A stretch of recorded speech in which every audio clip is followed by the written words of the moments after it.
Hello everybody and welcome to a brand new series for you guys. Today this is AlzaboHD and we will be playing Hearts of Iron 4, a brand new nation for you guys today. I know my last series was very short. In fact, it was only 3 episodes long. Where basically we started World War II in a very inopportune time by declaring war on Austria as Switzerland and dragging our friends Germany into the fray. However, that being said, it was a catastrophic failure because Germany was able to somehow Anschluss Austria in the middle of a war with Austria. I have no idea how that happened, but sometimes these things play out. So, before we begin today, I just want to go on with what we will be playing as today. We were going to be playing as Greece, and a few different things to note here. I've played several kind of test runs with Greece, and I have to say that this is a very interesting nation, for a variety of different reasons. One thing is that it's actually a surprisingly powerful regional player in the, I guess, southeastern Balkans and sort of Mediterranean theater. And originally I was going to play as Communist Greece to kind of get a new spin on things due to the fact that we did play a Fascist Switzerland Let's Play series for our pre-release. Now, the thing is that I would have normally gone with a Communist Greece playthrough, but the problem is that their name is just absolutely horrendous, completely disregarding the fact that their flag looks absolutely terrible as well once you switched into communism. The name for Greece, Communist Greece, is the Provisional Greece Council or something like that, and it just doesn't seem that great, you know? I mean, provisional anything, it's like temporary, and we want world revolution, so we're not going to be doing a communist playthrough as Greece, but instead we are going to be playing a Iron Man Fascist Greece, just like we did with Switzerland. However, this time I hope that we will not inadvertently start World War II by doing something silly. So here we go, we're going to be playing as Fascist Greece.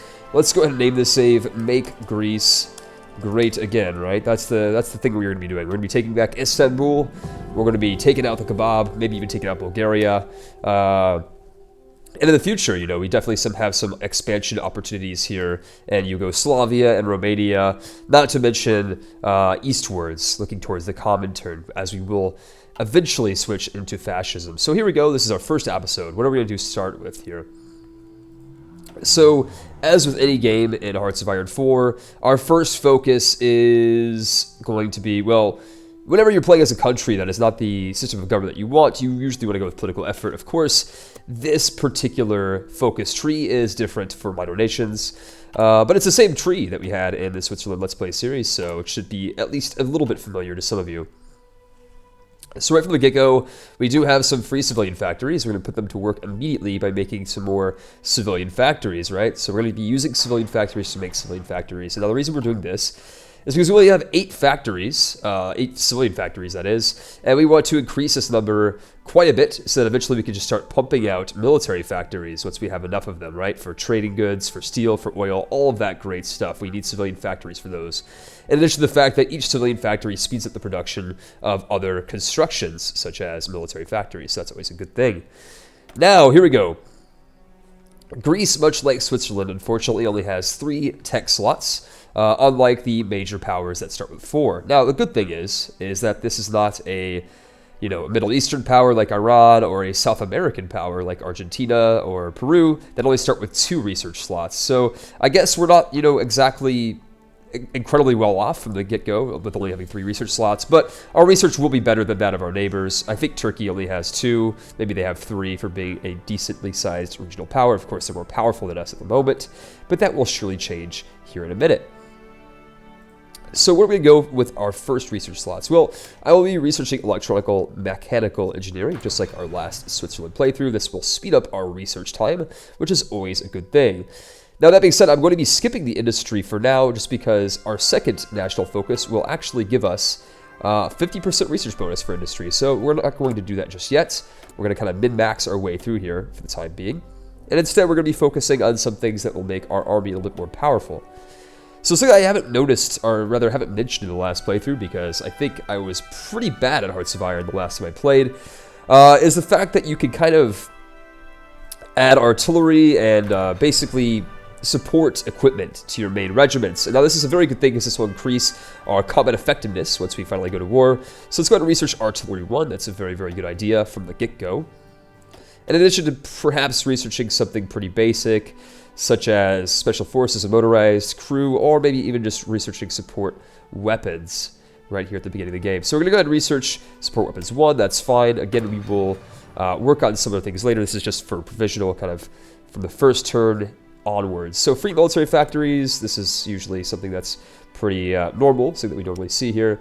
Now, because Greece starts off with pretty much no technology, by that I mean they can't even make interwar tanks, we're going to be focusing just on infantry equipment for the time being, and it'll be obvious as to why we're doing this here in just a second. The reason why we're doing this is because all of our infantry regiments here, as we select them and assign them to an army, are kind of pitifully underpowered, right? They are lacking infantry equipment, and some of them are even lacking supply equipment or support equipment, but that's not really that much of a problem. They're lacking guns. We need to get them guns, so that is a no-brainer. So let's go ahead and set up a front line here, selecting all of our units again, and we're going to put the front line with Bulgaria, because they're going to be our first, I guess, victims of fascist aggression as soon as we switch our governments and can justify a war claim, war score, whatever it is. Basically, fabricating a claim from European Universalis for those of you who have played that game. So here we go. We've set them up on the front line with Bulgaria. We're going to go ahead and exercise them as well to kind of bring up their experience and equip them with some equipment, right? It's a bit redundant, equipping them with equipment. The other thing is we have a free dockyard, but the thing is that ships in general, as a kind of, you know, second world, third world power, they're not that important. I mean, I'm not going to have naval superiority over anybody. And if we're going to be joining fascists, you know, the Axis, for example, Italy should have more than enough naval units to support our operations in the Mediterranean. So usually, you know, I might go with something that doesn't require that much in the way of resources, just because each one of these ships, production lines, they could be quite costly with oil and with steel. So let's just go with submarines for the time being. You know, we'll probably change that later on. Of course, this will give us insufficient resource malice, but that's okay. We'll trade oil with, not only the Soviet Union, but we will be joining fascism. So let's trade with Iraq. Excuse me. So now that we've done that, we're going to go ahead and hit play, and you'll see that automatically our resource, I guess, malice, our resource, you know, what's the word? Inefficiencies have gone away, which is a fantastic thing. We are producing submarines at a rate of 1 per year. Pretty terrible, I must add, but that's okay. Again, this is to be expected. And besides that, we are going to be speeding ahead here in just a moment, but first, we have to assign our naval units with something, right? Maybe an admiral, actually. It's going to merge both of our fleets together and assign them a free admiral. Admiral Anathasios Sapostazakis. Yeah, I can't really pronounce Greek very well. Again, sorry for my Greek viewers, but, you know, I try. And I think my tries are pretty good, you know. I'm never that great at pronunciation, but, you know, it's the best I can do, right? So here we go. We're going to go ahead and hit play. Speeding up ahead, and as you can see, our units are getting the front line, and as you can also see, they now require lots and lots of guns. But no worries, we are producing infantry equipment much, much faster than anything else. In fact, once the support equipment is handled, I think I might just take off of the support equipment and put them onto infantry equipment, just because we don't really have any support, you know, regiments, you know, that need support. We don't really have any motorized infantry yet, or really any kind of, you know, special forces, marine squads, or anything like that. They don't really need specialized support equipment for the time being. So that being said, our troops are on the border of Bulgaria. Fantastic news for us, as we blaze ahead at the speed of light, getting that political effort up and running, which will give us an immediate political power of plus 120, which is fantastically useful. So that being said, we certainly hope that our neighbor Bulgaria doesn't pull off anything silly, like, for example, potentially taking the ideology, political, what's the word again? Political correctness. I've seen them do this before, and it's really, really annoying because it increases the time for you to basically just file a war claim on them by 75%, which is just unbearable. So let's hope that they don't get to that point. I would definitely like to ideally declare war on them before that, and they're not really working on anything political at the moment, so I don't see a problem. Now, that being said, I have gotten better at Hearts of Iron 4. I've had an opportunity to play it quite a bit since the last series, so hopefully I've learned something since then. And hopefully I can kind of bring that over into this game and show you guys what I've learned, and hopefully not fail so miserably this time. At least that's the goal, right? So immediately, just like in the Switzerland game, we will be hiring a fascist demagogue from the, I guess, beginning, and we're going to go ahead and do the same thing. Younger generation will take up the torch just fine. Our next national focus, just like the last game, will be industrial effort, which is, I think, probably the best thing you can take as a modern nation, just because this will allow you to research industrial technologies a bit faster, and it will also eventually lead to some very, very good things like getting that extra research slot and allowing us to get more and more building slots and free factories, which are always a good thing to focus on in the early game. After all, the more factories you have in the early game, the better, as this will immediately translate, or at least eventually translate, into how many, I guess, troops and tanks and planes and all sorts of things you could put into combat later on. So that's always a good thing. We've just finished researching electrical and mechanical engineering. We're going to go ahead and work on the mechanical computer, which will further reduce our research times. Always a fantastic thing. With any luck, our focus industrial effort will finish right as our other research technologies are going through, so we can research advanced machinery tools to further increase the efficiency of our factories. Well, hopefully that's kind of like a best case situation type of thing here.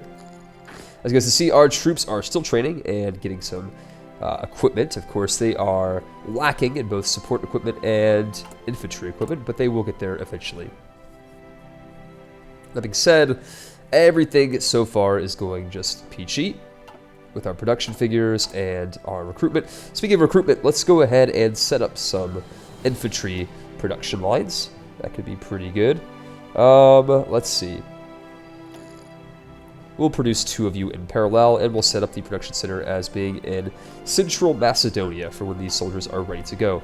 Of course, the game will focus automatically on sending in this equipment to our troops that are already on the ground before kind of sending these into newly trained units. So here we go. I accidentally forgot to pause there for a second, but that's okay. Our industrial effort is over. We're going to be working immediately on construction effort, which I will explain why in a minute. Of course, the more civilian factories we have, again, the faster our construction for all sorts of other factories will begin. So it's kind of like a snowball effect, if you want to view it that way. Now that our industrial focus is over, again, we have 50% time reduction on the industrial technologies, which is just absolutely fantastic. It's only going to take 65 days. Over here, it's only going to take 186 days, right? So that's very good. Getting those basic machine tools to increase our production efficiency cap, and getting construction 1 to increase our construction speed for our various factories. Very, very good thing.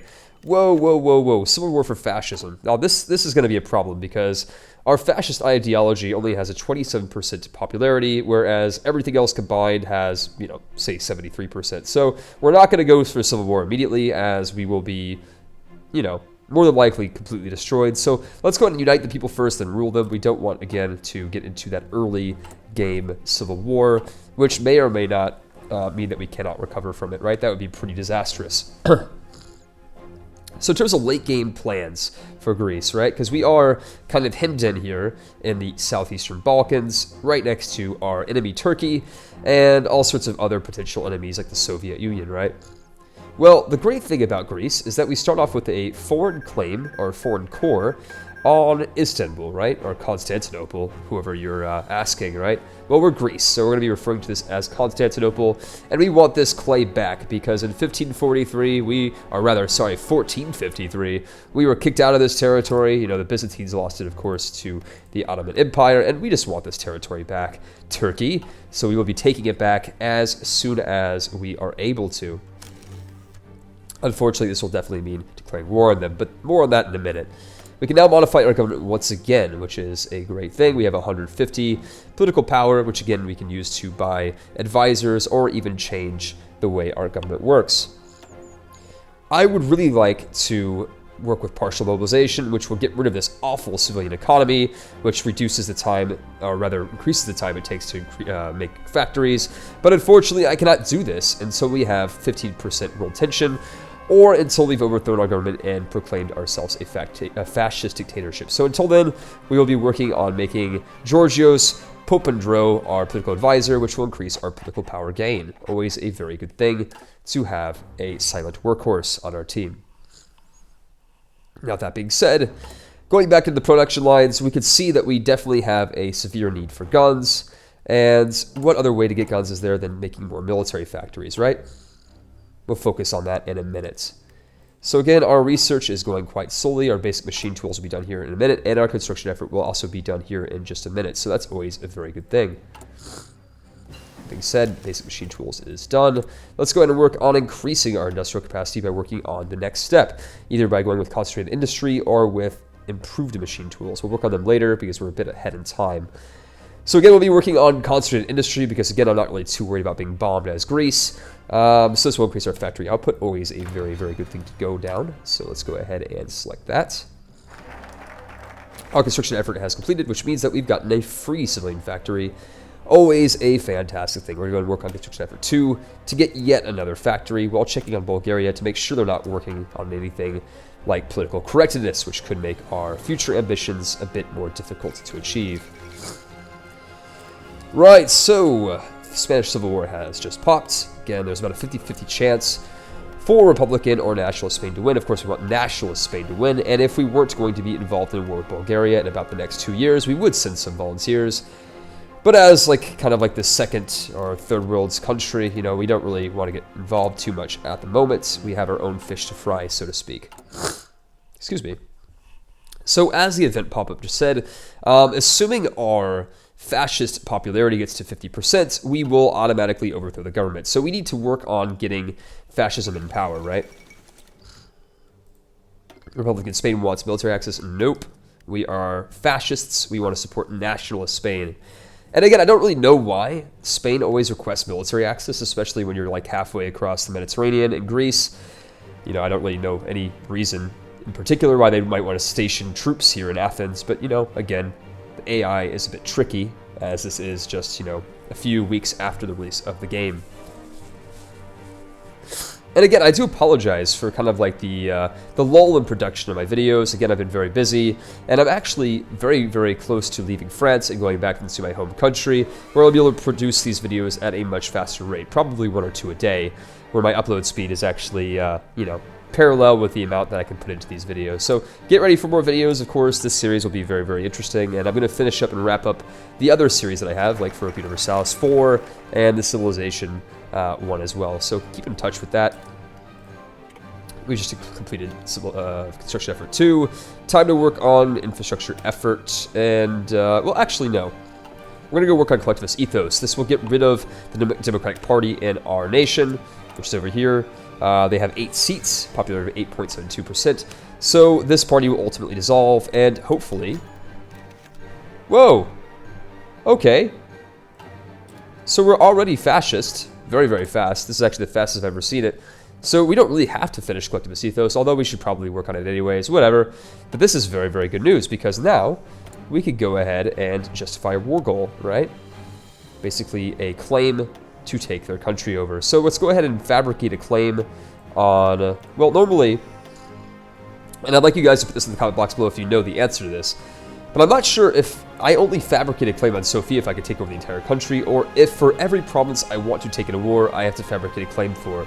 Now, I'm not exactly sure, and I don't really want to risk it, but I'm just going to fabricate a claim on Sofia this time around. If for some reason I'm not able to take over the country, I'll take it over later. No worries. Let's go and fabricate a claim on Sofia. It'll take 240 days. This will be quite easy. But as a result of the fact that we really need to step up our production game here. I mean, of course, we already have more men than Bulgaria does, but I need to make sure that my men do have weapons by the time we do go to war. So I'm going to go ahead and take off production of our support equipment. We don't need it. And set up 4 factories with our infantry weapons. So hopefully this will arm our men in time for the war with Bulgaria, which will be pretty soon. Surprisingly, right? This will be pretty cool. So again, fast forwarding onwards in time, Bulgaria will be our first victim, and our second victim might be Albania, although they do have, I believe, a guarantee by Italy. Let's go ahead and see really quick, right? So state owner Albania, yeah, they're guaranteed by Italy. Wow, so we can't really declare war on them because we will join the Axis, and that might just cause problems. So instead we might turn our sights on Yugoslavia in the future. It's a bit too early for us to decide at the moment, but that's okay. So here we go. Yeah, so these events are basically just going to go down the chain, displaying how our leader is questioning the right for the Bulgarian people to exist in an independent country, right? Because that's the last thing we want to see in Greece. We don't want to see our neighbors have any sort of power whatsoever. And of course we have low manpower. We're getting some sort of attrition, I believe, due to our training, but of course it's necessary to supply our men with equipment, so it's okay. The great news is that now that we have a fascist government, we can go ahead and switch our mobilization. Now, the thing is that these both have kind of like their own ups and downs, right? Although I think a war economy would probably be the best. Partial mobilization only increases our construction speed by 10%. War economy does 20%, and it reduces the amount of civilian factories we need for consumer goods. So let's go for that. Yeah, war economy it is. This is going to immediately increase the time, or reduce the time it takes for us to make factories. Fantastic. Very, very good. Our research is just completed. Really, this is going to be a great run-through if everything goes according to plan. Of course, it already seems like it might. So that being said, we want to go and work on artillery, which we've actually already researched. Cool. That's like we want to go ahead and start working on some tanks, which we will get here in a moment. And also working on some fighters, which we will need as well from our 3 airports that we have, right? We have 3 airports in our country, but we don't even have any air technology outside of the interwar transport planes, which is pretty pathetic, Greece. We're going to step up our game on that front here in a minute as well. So again, our men are getting those guns. Everything is going to plan. And let's go ahead and start making some more. Let's see how many factories we got. We're going to need some more military factories very, very soon. We're going to go and pump out some over here in Epirus as soon as our civilian factories are done being created. So very, very good. Yeah, they're ready. Who cares? We don't really mind. And what's great is that once we do go to war with Bulgaria, assuming we are able to take them over, which I think will be quite easy, we'll be able to take all of their factories in the process, which is always a very, very cool thing. Now we're taking the collectivist ethos, our democratic party will all but disappear, thus giving power to both our party, the fascist party, and the non-aligned kind of totalitarian party. Very, very cool. Let's go to work now on an armament effort, just so I can kind of pump out a little bit more weapons before this war starts. Eventually, of course, we will be producing tanks and, you know, artillery, but one thing at a time. So here we go. Let's go ahead and actually pump up some artillery. The next factory that comes up, we'll go ahead and start working on that.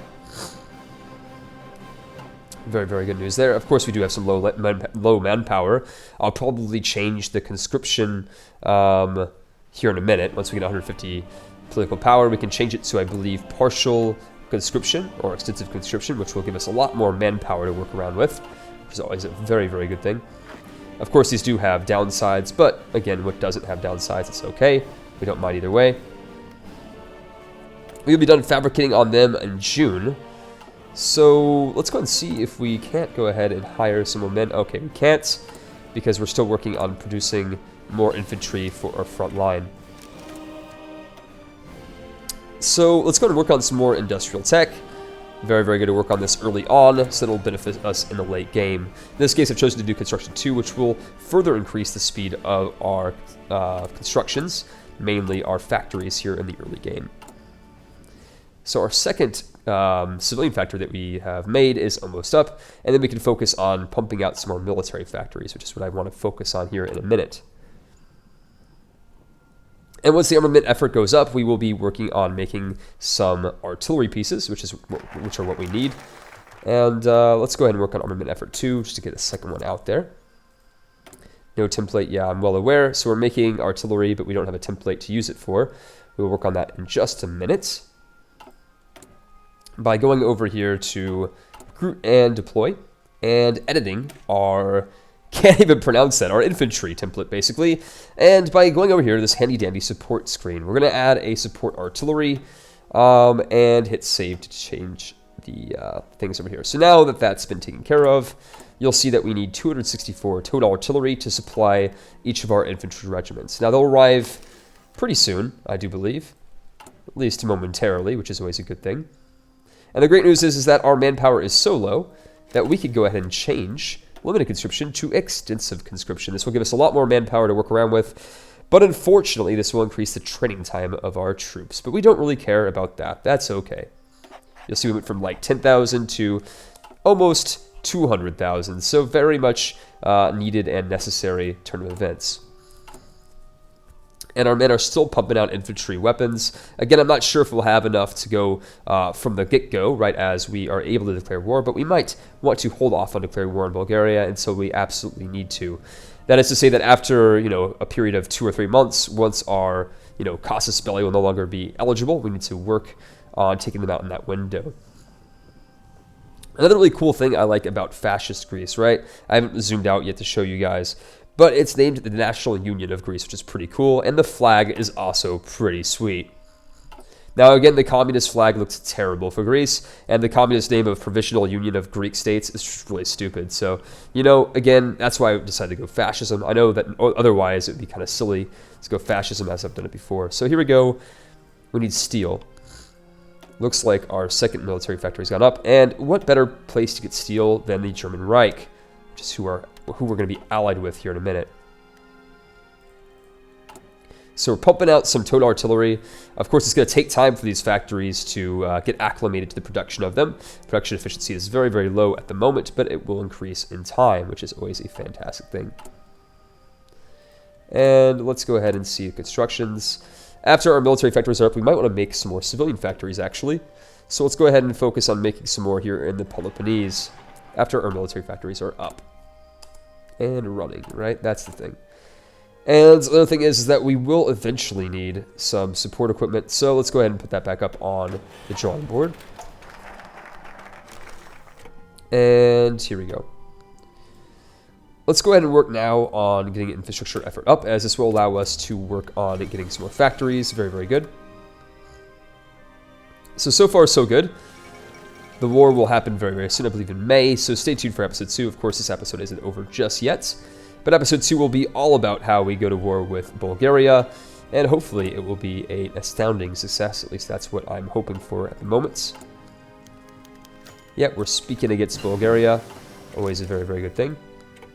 Finally gotten some basic tank technology up as well, which is also a very good thing. Let's go ahead and focus on making artillery a little bit more powerful. Researching interwar artillery. And furthermore, working on perhaps... we're still ahead of time over here. Of course, I'm not going to take motorized infantry just immediately. We'll take that later, and I'll explain why in the next episode. So for the time being, let's go and work on those L1 tanks so that we can eventually get the medium M2 tanks, which are very fantastic. Kind of a good, combination of between, kind of a light tank and a heavy tank. Very, very cool. So what do we need more at this moment? We need probably towed artillery a little bit more, as we should have enough infantry equipment being produced. No, actually, I misspoke. Let's go ahead and produce more infantry guns. That is by far more important than artillery. If a few of our regiments don't have enough artillery, it's not the end of the world. But if our men do not have weapons, well, that is a far bigger problem. So we have our casus belli. It'll be valid until August. So we can make our strike here. We have some time. We don't have to go immediately on that. And now that we have another set of political power, we can basically do whatever we want. I think this time we're going to work on getting a infantry expert, which will increase our division attack and division defense, which is always a good thing, while simultaneously going ahead and spitting out these infantry that are not quite ready yet, but they will be here in a minute. I'm going to go ahead and set them up over with our current army, and selecting them on a front line over here in the east, where we're a little bit under. We don't have as much power, right? So we're going to set them up over there. That's fantastic. And what else of note? What else is of note? So now we need a lot more weapons, but that's okay. We'll get them eventually. And a lot more artillery, but again, we will get that as well. So with that being said, what else can we work on here? Our research is all being taken care of, which is a fantastic thing. We have another submarine. That's okay. No worries there. Amelia Earhart, very, very interesting. Yeah, that pretty much happens every game. Let's go and double check on Spain and see who's winning. So it looks like the Republican side is doing quite well, although this could change at any moment. I see the Republican side is doing quite well, but again, the Republicans have lost Madrid, which was their capital, so we'll see how that plays out for them here in a moment. And again, we could set out volunteers if we weren't going to war imminently, but we are, so again, that will have to wait. Now, that being said, we're going to go work on Infrastructure Effort 2 to get that extra research slot. The faster we get that, the better, after all. Japan is at war with China, and our Casus Belli is only available until the 6th of August, so it's very, very soon. We need to be careful and get ready for war. Now, that being said, my alarm has just gone off, so this is the end of Episode 1. Stay tuned for Episode 2, where we declare war on Bulgaria, hopefully taking some prime real estate here in the Eastern Balkans, and shifting our focus to Turkey for the basically tumultuous times to come. Thank you guys so much for watching Episode 1, and I will see you on Episode 2. Take care.